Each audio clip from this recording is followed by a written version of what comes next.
Sorry, sir. Hindi ko alam kung ano nangyari. Nahulog lang siya bigla. Huwag kang mag-alala, may papalit naman ako sa taas.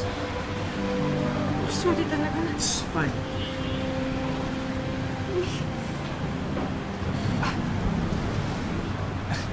Ayaw mo na to. Nga pala, may ibibigay ako sa'yo. Ano po yun? Cellphone. Actually, cellphone ko to. Luma to. Alam ko naman kasalanan ko kung bakit nasira yung phone mo. Kaya, eto, yung phone para may magamit ka.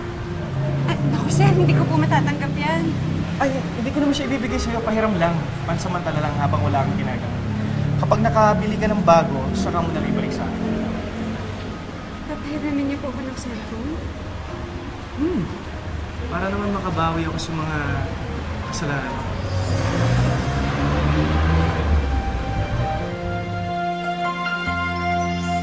Ilang panahon pa ba ang magdaraan upang muli tayong magkita? Gaano pa ba ako katagal maghihintay na mayakap kita't mahanggan? Sana'y hindi ka mawala sa piling ko.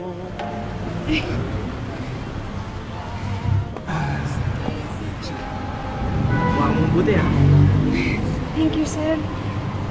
Muna na. Ay, huwag kayong mag-alala, sir, ha? Isusoli ko to. Mag-iipon ako para makabili na ako agad ng bagong cellphone. Huwag po kayong mag-alala. Yes, huwag kang magmadali. Take your time. Gamitin mo yun.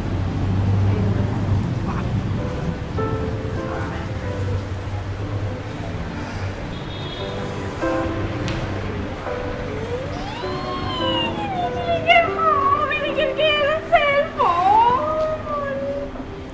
Kaya pala napapanaginipan mo si Des, ha? Pero tol, mas maganda siya sa personal, ha?